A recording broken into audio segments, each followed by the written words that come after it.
ಗುಡಿಬಂಡೆಯಲ್ಲಿ ಕಾರ್ಮಿಕರ ಆಕ್ರೋಶ, ಕೇಂದ್ರದ ನೀತಿ ವಿರೋಧಿಸಿ ಪ್ರತಿಭಟನೆ. ಕೇಂದ್ರ ಸರ್ಕಾರದ ಕಾರ್ಮಿಕ ವಿರೋಧಿ ನೀತಿಗಳನ್ನು ವಿರೋಧಿಸಿ ವಿವಿಧ ಕಾರ್ಮಿಕ ಸಂಘಟನೆಗಳ ಒಕ್ಕೂಟದ ಕರೆ ನೀಡಿರುವ ಅಖಿಲ ಭಾರತ ಸಾರ್ವತ್ರಿಕ ಮುಷ್ಕರಕ್ಕೆ ಗುಡಿಬಂಡೆಯಲ್ಲಿ ಬೆಂಬಲ ದೊರೆಯಿತು. ಕಾರ್ಮಿಕ ವಿರೋಧಿ ನೀತಿಗಳನ್ನು ಖಂಡಿಸಿ ಗುಡಿಬಂಡೆ ಪಟ್ಟಣದ ಮುಖ್ಯ ರಸ್ತೆಯಲ್ಲಿ ಪ್ರತಿಭಟನಾ ಮೆರವಣಿಗೆ ನಡೆಸಿ ಆಕ್ರೋಶವನ್ನು ಹೊರಹಾಕಿದ್ದಾರೆ.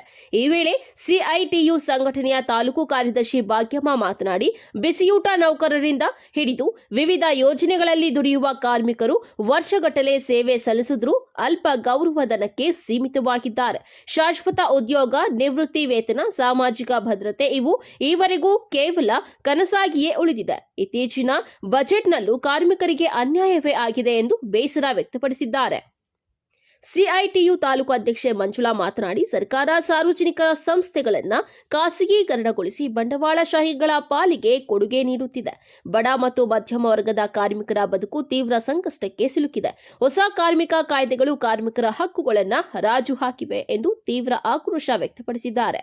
ಪ್ರತಿಭಟನೆಯಲ್ಲಿ ಸಿಪಿಎಂ ಮುಖಂಡರಾದ ಜಯರಾಮ್ ರೆಡ್ಡಿ, ವೆಂಕಟರಾಜು, ಆದಿನಾರಾಯಣ ಹಾಗೂ ಕಾರ್ಮಿಕ ಸಂಘಟನೆಗಳ ಪದ್ಮ, ಗೀತಾ, ಸುಜಾತ, ಗಂಗರಾಜು ಸೇರಿದಂತೆ ಹಲವು ಮುಖಂಡರು ಸಕ್ರಿಯವಾಗಿ ಪಾಲ್ಗೊಂಡಿದ್ರು. ವರದಿ ಸತೀಶ್ ಬಾಬು, ಎ ನಂದಿ ಟಿವಿ, ಗುಡಿಬಂಡೆ.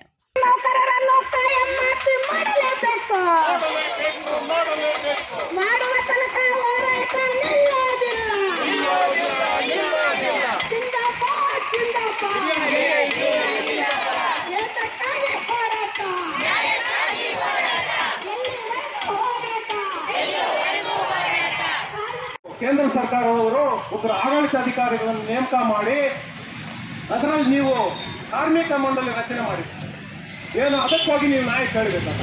ನೀವು ಕಾರ್ಮಿಕ ಒಂದು ಕೇಂದ್ರ ಸರ್ಕಾರ ಒಂದು ಅಧಿಕಾರಿ ಯಾರ ಪರ ನ್ಯಾಯ ಮಾಡ್ತಾರೆ?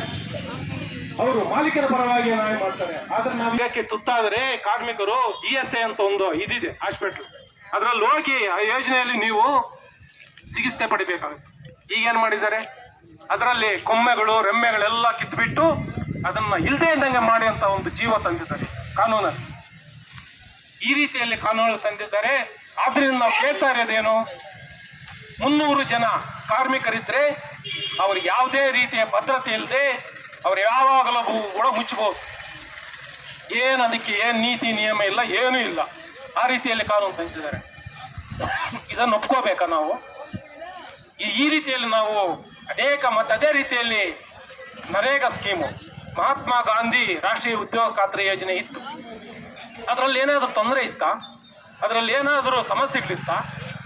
ಏನಿತ್ತು? ಏನೂ ಇಲ್ಲ. ಅದರಲ್ಲಿ ಯಾರು ಬೇಕಾದರೂ ನೀವು ಹೋಗಿ ಫಾರಂ ನಂಬರ್ 6 ಹಾಕ್ಬಿಟ್ಟು ನೀವು 15 ದಿನಗಳ ಒಳಗಾಗಿ ಕೆಲಸ ಕೊಡಬೇಕಂತ ಗ್ರಾಮ ಪಂಚಾಯತಿಗಳಲ್ಲಿ ಅರ್ಜಿ ಹಾಕಿದ್ರೆ ಅವರು ಕೆಲಸ ಕೊಡಬೇಕಾಗಿತ್ತು. ಆದರೆ ಈಗ ಏನು PVG ರಾಮ್ಜಿ ಎಂದು ಯೋಜನೆ ತಂದಿದ್ದಾರೆ, ಅದರಲ್ಲಿ ಏನಿದೆ? ಏನಿಲ್ಲ. ಅದರಲ್ಲಿ ನಾವು ಏನು ಬೇಕಾದರೂ ಅವ್ರು ಏನು ಅಲ್ಲಿ ಯಾರು ಎಲ್ಲಿ ನಾವು ಅರ್ಜಿ ಹಾಕಬೇಕಾಗಿತ್ತು ಮನ್ರೇಗಾದಲ್ಲಿ, ಈಗ ಅರ್ಜಿ ಹಾಕೋದಕ್ಕಿಲ್ಲ. ಅದರಲ್ಲಿ ಅವ್ರು ಹೇಳಿದ ಕಡೆ ನಾವು ಕೆಲಸ ಮಾಡಬೇಕು. ಅವ್ರು ಯಾವ ಪಂಚಾಯಿತಿಯಲ್ಲಿ ಹೇಳಿದ್ರೆ ಅಲ್ಲಿ ಕೆಲಸ ಮಾಡಬೇಕು, ಯಾವ ತಾಲೂಕಲ್ಲಿ ಹೇಳ್ಬೇಕಾದ್ರೆ ಅಲ್ಲಿ ಕೆಲಸ ಮಾಡಬೇಕು. ಮತ್ತೆ ಅದೇ ರೀತಿಯಲ್ಲಿ ಕೇಂದ್ರ ಸರ್ಕಾರ ಸುಮಾರು 90 ರೂಪಾಯಿ, 100 ರೂಪಾಯಿ ಖರ್ಚಾದರೆ ಮನ್ರೇಗಾದಲ್ಲಿ ಸುಮಾರು 90 ರೂಪಾಯಿ ನಮಗೆ ಕೊಡ್ತಾ ಇತ್ತು. ಇನ್ನು 10 ರೂಪಾಯಿ ರಾಜ್ಯ ಸರ್ಕಾರದಲ್ಲಿ ಕೊಡ್ತಾ ಇತ್ತು. ಆದ್ರೆ ಏನ್ ಮಾಡಿದ್ದಾರೆ, ನೀವು ರಾಜ್ಯ ಸರ್ಕಾರದವರು ಏನು 40 ರೂಪಾಯಿ ಕೊಡಿ, ನಾವು 60 ರೂಪಾಯಿ ಕೊಡ್ತೀವಿ ಅಂತ ಹೇಳ್ತಾ ಇದ್ದಾರೆ. ಈಗ ಹಣವೇ ಇಲ್ಲ. ಅವ್ರು ಕೊಡ್ತಾ ಇರ್ತಕ್ಕಂಥ GST ಕೂಡ ನೀವು ಸರಿಯಾಗಿ ಕೊಡ್ತಾ ಇಲ್ಲ ರಾಜ್ಯಗಳಿಗೆ. ಇವ್ರು ಯಾವ ರೀತಿಯಲ್ಲಿ ನೀವು ಬಜೆಟ್ ಹೊಂದಾಣಿಕೆ ಮಾಡ್ತಾರೆ? ಇಲ್ಲಿ 40% ನೀವು ಎಲ್ರಿಗೂ ಕೂಡ ಉದ್ಯೋಗ ಕೊಡೋದು.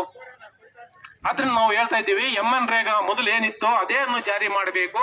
ಮಹಾತ್ಮ ಗಾಂಧಿ ರಾಷ್ಟ್ರೀಯ ಏನು ಒಂದು ಹೆಸರಿತ್ತು, ಆ ಹೆಸರನ್ನ ಯಾಕೆ ತೆಗೆದಿದ್ದೀರಿ ಅಂತ ಕೇಳೋದಕ್ಕೆ ಕೂಡ ನಿಮ್ಗೆ ಆಗ್ತಾ ಇಲ್ಲ. ಪಾರ್ಲಿಮೆಂಟ್ ಅಲ್ಲಿ ಚರ್ಚೆ ಆಗ್ತಾ ಇದೆ, ಅಲ್ಲಿ ಚರ್ಚೆ ಮಾಡೋದು ಕೂಡ ಸಂಸದರನ್ನು ಬಿಡ್ತಾ ಇಲ್ಲ.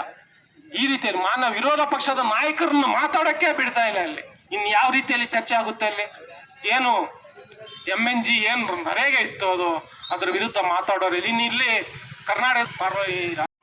ಅದಕ್ಕೆ ನಾವು ಹೇಳ್ತಾ ಇರೋದು, ಕನಿಷ್ಠ ವೇತನ ನಾವು 36,000 ರೂಪಾಯಿ ಕೊಡಬೇಕು.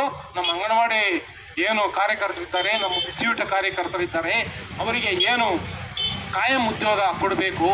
ಆದರೆ ಈಗ ಬಂದಿರತಕ್ಕಂಥ ಕಾನೂನಲ್ಲಿ ಏನಿದೆ, ಏನು ಫಿಕ್ಸೆಡ್ ನಿಮಗೆ ಇಷ್ಟು ವರ್ಷ ಅಷ್ಟೇ, 10 ವರ್ಷ ತಗೊಂಡ್ರೆ 10 ವರ್ಷನೇ ಕೆಲಸ ಮಾಡಬೇಕು, ಇನ್ನು 10 ವರ್ಷ ಆದಮೇಲೆ ನಿಮ್ಗೆ ಏನೂ ಇಲ್ಲ, ತೆಗೆದು ಆಚೆಗಾಗ್ಬೋದು ಅಂತ ಕಾನೂನುಗಳು ಬಂದಿದೆ ಇದರಲ್ಲಿ. ಆ ಮೊದಲ ಕಾನೂನಲ್ಲಿ ಏನಿತ್ತು, ಪರ್ಮನೆಂಟ್ ಆಗಿ ಕೆಲಸ ಮಾಡ್ಬೇಕಾದ್ರೆ ನಿಮ್ಗೆ ಹೋರಾಟ ಮಾಡುವ ಹಕ್ಕಿತ್ತು, ಆದ್ರೆ ಈಗ ಹೋರಾಟ ಮಾಡುವ ಹಕ್ಕಿಲ್ಲ. ಈ ರೀತಿಯಲ್ಲಿ ಕಾನೂನುಗಳನ್ನು ಜಾರಿಗೆ ತಂದಿದ್ದಾರೆ. ಇದರ ವಿರುದ್ಧ ನಾವು ಹೋರಾಟ ಮಾಡಬೇಕಾಗುತ್ತೆ. ಅದೇ ರೀತಿಯಲ್ಲಿ ಬೀಜ ಕಾಯ್ದೆ, ವಿದ್ಯುತ್ ಕಾಯ್ದೆ ಎಲ್ಲ ಕೂಡ ಖಾಸಗಿ ರಂಗಕ್ಕೆ ವಹಿಸ್ತಾ ಇದ್ದಾರೆ. ಈಗ ವಿದ್ಯುತ್ ಕಾಯ್ದೆ ಅನ್ನೋದು ಒಂದು ನಮಗೆ ರೈತರಿಗೆ ಅನಾನುಕೂಲ ಆಗ್ತಾ ಇದೆ. ಅದೇ ರೀತಿಯಲ್ಲಿ ಈಗ ಮನೆಗಳಿಗೆ ಏನು ಸ್ಮಾರ್ಟ್ ಮೀಟರ್ ಹಾಕೋಕೆ ಬರ್ತಾ ಇದ್ದಾರೆ, ಅದು ಕೂಡ ನಾವು ವಿರೋಧ ಮಾಡ್ತಾ ಇದ್ದೀವಿ. ಆಗಬಾರ್ದು ಅಂತ ನಾವು ಒತ್ತಾಯ ಮಾಡ್ತಾ ಇದ್ದೀವಿ. ಇಂಥ ಒಂದು ಬೇಡಿಕೆಗಳನ್ನ ಇಟ್ಟುಕೊಂಡು ನಾವು ಇಡೀ ಭಾರತ ದೇಶದಂತ ಕೂಡ ಸಾರ್ವಜನಿಕ ಮುಷ್ಕರವನ್ನ ಮೂಡ್ತಾ ಇದ್ದೀವಿ. ಇದಕ್ಕೆಲ್ಲರೂ ಕೂಡ ತಾವು ಎಲ್ಲರೂ ಕೂಡ ಬಂದು ಈ ಹೋರಾಟ